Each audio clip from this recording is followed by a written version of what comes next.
Hey everyone, thank you for tuning in. If you're not actually sure what video you're watching, this is the second in a series of 4 webinars about the transition into post-secondary world. In this video, we will walk you through the summer between your early 12 year and first year. I am joined by Sarah Chung.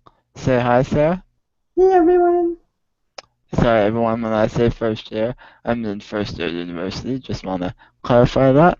Alright, to begin, I just want to say these 3 months can be extremely stressful, and the purpose of this video is to reduce some of that anxiety and make this time period just run much smoother for you guys so that you can really enjoy your last summer properly. Not last summer, but you know what I mean. To start, I think Sarah is just going to talk with you guys about posting job descriptions, so that you can hire some help to go to school with you, should you require. Take it away, Sarah. So in the past, I Great found job. the most success posting on Great job. Craigslist, and I've Nice. 8. also found some success posting Put on my university both careers down 20. website. I've also been really lucky in finding people from nursing school and like Go to OT sleep. department from my university. So that might also be a good suggestion is to put some paper ads up in the hospital or healthcare department of your university if you have healthcare programs on your university campus. So my interview process is actually a two-step process. So in my first part, I have a video chat interview with them, and I ask them, what are your future goals, plans for your life, and how would you see this position fitting in with your career plan? I also ask them if they consider themselves a detail-oriented person. For example, I tell them that sometimes you'd have to move my arm over like a centimeter, so that my arm is better positioned on my joystick because I'm unable to move my own arm. And I also ask them if they have any experience with personal care, how do they feel about lifting, if they have any back issues, questions like that. And then in the second part of the interview, if I pre-screen them and I like to meet them in person, I invite them for a coffee interview. And in the second part, I have to actually see who they are, whether or not we get along, and whether or not they're a hands-on person. So by going to a coffee shop with them, I can see if they're aware of my physical limitations, whether or not they take the initiative to offer me sip of coffee, and whether or not they're willing to take my direction. And from these two steps, I usually have a pretty good gauge of how personable the person is and how easy and willing they are to learn. Perfect. So you treat it as a sort of test, I guess. I mean, the second interview. Yeah, and just make sure we get along, not they're like friendly to be around. Okay. Good to know. Perfect. Thank you. I think from that, the next piece of advice I would have anyway is to set up a meeting with your advisor at your university's resource center for students with a disability, the RCSD as it's sometimes called. In this meeting, you will register. To do that, you will be required to provide medical documentation that just states your diagnosis and some of the accommodations that you might require as a result of it. You will also introduce yourself to your advisor, who will be your go-to person in terms of making all the necessary arrangements for you to succeed academically.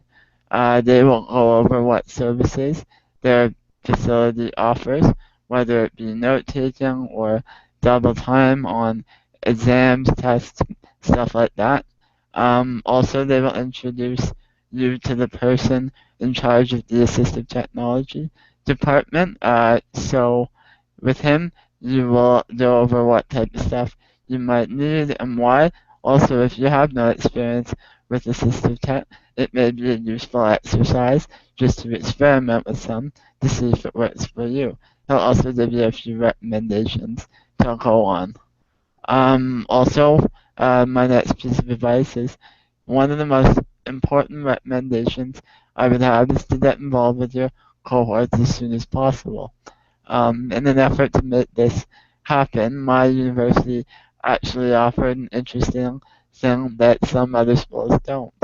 It was a meet and great opportunity at the beginning of the school year, actually just before, to be honest. If your institution does this, I would definitely advise you to go. It helped me establish an early relationship with some of my cohorts that I actually went on to develop good friendships with. Additionally, it shows your program's faculty, should you be part of a program, that you are eager to meet new people and develop a network for yourself within your program. Um, I think the next thing Sarah is going to do. Take it away, Sarah. Yeah, so Make before that you register for most courses for your first semester in September, move down 10. it'd be a good idea to consider taking a reduced course load to ensure that your stress levels aren't too high in first year. University is not high school and it's extremely harder. So, for example, in high school, I would take 4 or 5 courses per term, but in my first year of university, I only took 2 or 3 courses per term.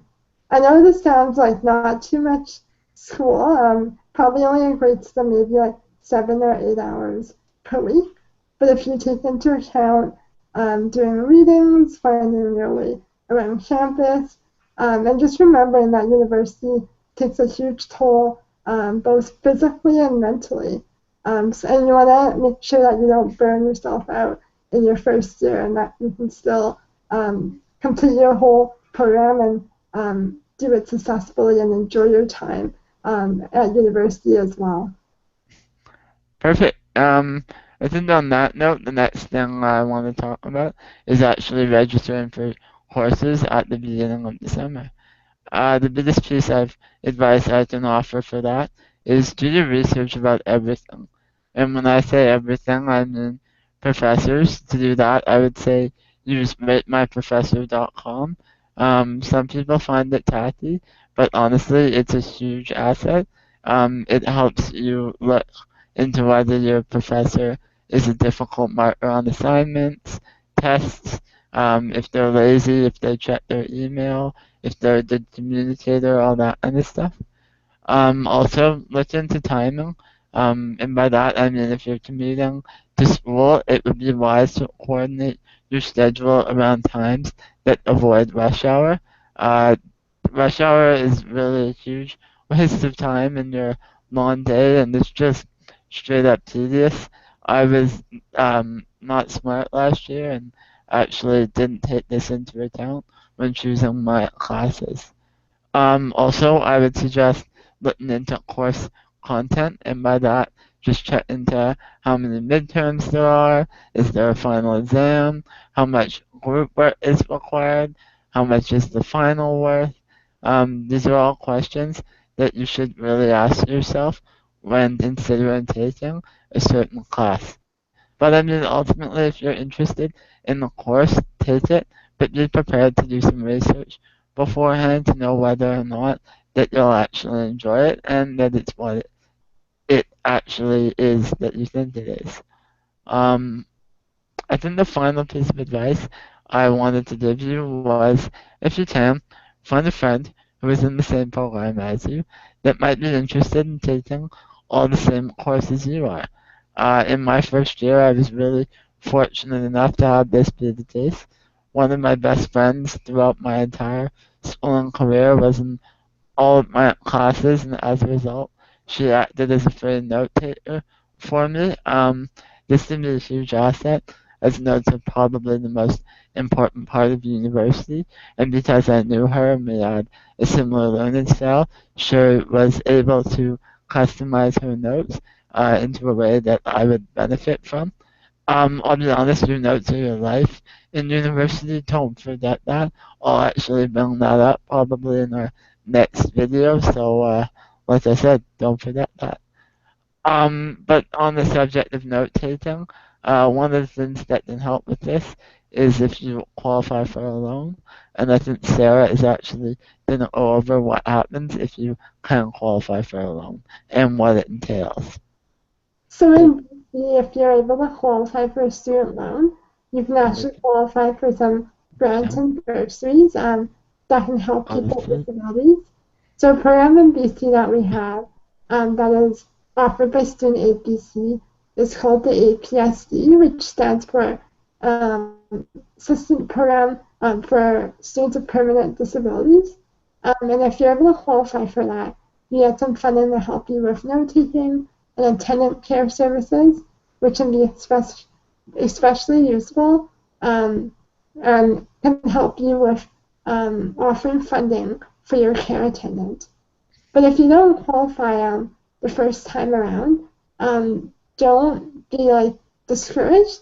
Sometimes student aid won't give it to you right away just because they may not be aware of your physical limitations. For example, I need help with going to the washroom and like helping with lunch.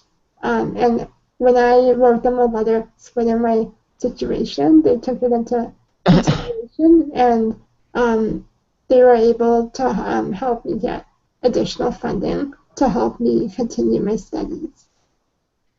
Perfect. And I just in the case that you don't qualify for a loan, it might be a good idea just to let you know the note-taking service can be quite expensive at the rate of $250 a course a semester, which for me was way too much money to actually justify spending it on, which is why having a friend in all your courses is a huge help. I think that about wraps this session up. Thank you for watching, everyone. I hope that you found it helpful. Be sure to tune into our next video where we will outline what to actually expect in your first year at post-secondary. Be sure to comment below if you have any questions that you think Sarah, Nate, our fearless leader, might be able to answer, Shaylin, who was in our last video, or me, that we might be able to answer. Thanks again, everyone, and have a good night. Goodbye.